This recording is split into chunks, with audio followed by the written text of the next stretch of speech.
Dobrý den. Vítám vás u prvního letního vysílání Napajedalské kabelové televize s datem 20. června. Při setkání občanů Ostrý Grůň, Klak a města Napajedla byl pro hosty ze Slovenska připraven bohatý program, který je zavedl do prostor radnice, muzea a kostela. Město Napajedla spolu s Klubem kultury Napajedla připravilo setkání občanů slovenských obcí Ostrý Grůň a Klak spolu s občany města Napajedla. Toto setkání se uskutečnilo při příležitosti 80. výročí konce druhé světové války. První kroky hostů ze Slovenska vedly do prostor Napajedelské radnice, kde je přivítal starosta města Napajedla Robert Podlas a s historií budovy radnice je seznámila bývalá starostka města Irena Brabcová. Návštěva vlastně v sobotu minulý týden byla nějakou dobu plánovaná návštěva z našich spřátelených obcí Ostrý Grůň a Klak. My jsme na ten formát té návštěvy si sáhli v rámci naší oslavy 80 let osvobození našeho města, kdy vlastně jsme přijali jako návštěvu k delegaci ze Slovenska. A skoro bych řekl, že jako mimo jiné zazněla taková myšlenka, jestli teda neobnovit ten intenzivnější způsob vlastně kontaktu, a to tím setkáním, a víceméně ze strany slovenských přátel zazněla ta prosba, jestli bychom se nemohli potkat toho 14. června, kdy vlastně oni mají takto jako předplánovanou takovou návštěvu Moravy a při té příležitosti by se chtěli podívat do Napajedel a nějak si připomenout vlastně tu tradici těch kontaktů a vztahů. Byli tady přítomní i vlastně představitelé těch obcí? Ano, mezi tou početnou návštěvou byli starostové obou obcí, pan Haring a pan Adamov, takže mělo to i takovou tu opravdu oficiální část, reprezentativní část toho, že představitelé obcí si vzali záštitu v podstatě nad tou návštěvou. Jinak upřímně řečeno, myslím si, že ten podnět a ten impuls ani nevzešel tak možná ze strany vedení obcí, ale možná z takové té historické paralely, která je tam velice silná, a to je v podstatě ta památka toho protifašistického odboje. Jo, ten svaz tam má pořád svoji váhu, svoje sympatizanty, takže myslím si, že asi u zrodu toho byl i ten svaz těch protifašistických bojovníků. Jaký program vlastně jste pro ně připravili?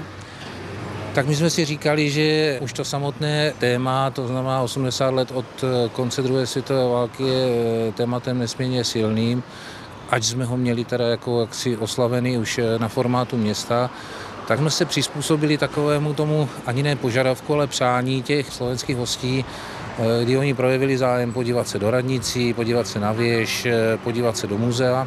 Možná my jsme si tam k tomu přidali i nějakou návštěvu kostela, i nějaký ten doprovodný program, takže tu osu si oni tak trošičku jakoby vytvořili formou toho přání sami, a my jsme to tak nějak jako doladili ještě ve spolupráci s Klubem kultury. On ten dotvořený program byl doplněný taky tím nápadem, že se vlastně ta skupina rozdělí na dvě části. Jedna část si projde té stále expozice, to znamená pana architekta Šimečka, Slavia Motor, Fatru a tak dál. A druhá část v těch výstavních prostorách, kde teďka vystavuje základní umělecká škola, tak tam byl vlastně dokument, který se vázal k historickým událostem Krvavé neděle, a pak tam byl samozřejmě velmi zdařilý počin kabelové televize v rámci reportáže z té naší oslavy, takže to bylo to o nějakém vystřídání.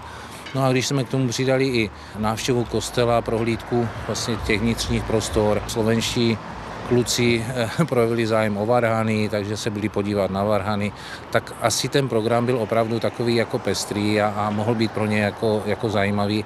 Z těch reakcí se ukazuje, že to tak bylo. Vlastně položili jste i věnec k památníku padlým. Jak vlastně oni to vnímají, to, že jsou tady po těch letech? U nich to má opravdu jako velkou sílu, velkou hodnotu. My to vidíme i když tam jezdíme v tom lednu, že vlastně tam opravdu celá obec se sejde, i když samozřejmě u nich je jako ten formát té Krvavé neděle byl daleko tragičtější a daleko brutálnější, ale ten kontext té války je pro ně i po těch 80 letech nesmírně silný, a my vždycky s maximální snahou se snažíme tady tuto skutečnost respektovat a ctít ten pocit té druhé strany. Vlastně mělo to být setkání i vlastně s občany Napajedel, zúčastnili se někteří.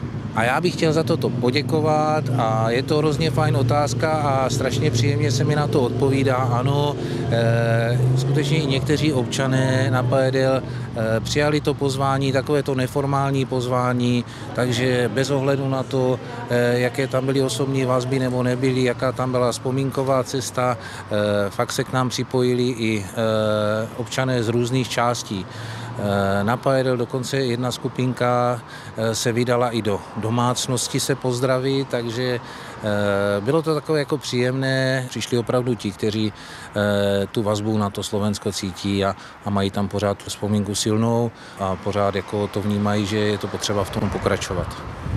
Plánujete i do budoucna tady v tomto setkání, že by vlastně i Napajedla jeli zase na Slovensko? My, ale to se dalo víceméně očekávat, jsme okamžitě v průběhu toho dne jak si dostali pozvání k návštěvě Slovenska. Takže my to vnímáme tak, že bychom měli oplatit tu návštěvu, měli bychom se vypravit i do toho Klaku a na ten Ostrý Grůň. My bychom to asi pojali tak, že by to bylo možná taková otevřená návštěva, možná v kombinaci s klubem českých turistů, protože řekněme si upřímně, oni jsou trošičku omezení jako v tom, co všechno tam můžeme navštívit. Jo? Jako oni, asi ten formát toho muzea není tak velký. Jo? Takže možná bychom to pojali tak, že to bude nějaká páteční, sobotní akce s nějakou vycházkou možná na Vtáčník, kontakt těch lidí mezi sebou, ale říkám, ten charakter bude spíš takový, poskládejme se ti, kteří mají nějaké vazby, nějaký zájem a bude to trošku laděné jako do toho přírodna, do toho sportovna. Milé a srdečné setkání lidí dvou národů podobných jazyků opět ukázalo, že upřímné přátelství nezná hranic.